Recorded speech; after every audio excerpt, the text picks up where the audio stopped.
روزه محمل بست و دارم آه و افغان چون جرس. روزگاری شد که با این ما بودم هم نفس. گوش کن امروز به فریادم ای فریاد رس. عید شد هر کس زیارش عیدی دارد هوس. عید ما و عیدی ما دیدن روی تو بس.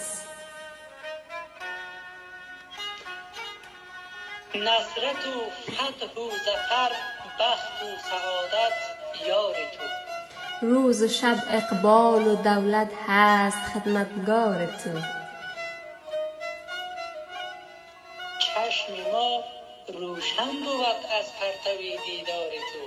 عید مردم دیدن ماه، عید ما رخسار تو. همچو عید ما مبارک نیست عیدی هیچ کس. ساغر بزمت لبالب باشد از آب زلال. طبع صافت را مباد از گردش دوران ملال. ساکنان باغ می گویند شاها عرض حال.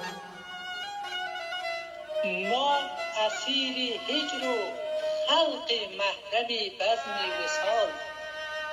خار با گل همدم و بلبل گرفتار قفس. روزگاری شد که هستم بر دعایت استوار. نیست چون پروانه شبها مرغ روحم را قرار. آتش افتاده است بر رگهای جانم شودوار. سوخت جان من اگر آه کشم معذور دار. دود خیزد لاجرم هر جا که باشد خار و خس.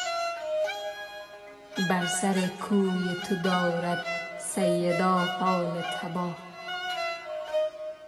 نیست همچون سایه او را غیر دیوارت پناه.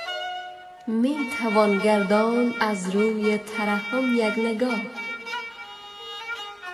می رود فریاد جامی به رخت شبها به ما. ای مه نامهربان روز به فریادم برس. ای مه نامهربان روزی به فریاد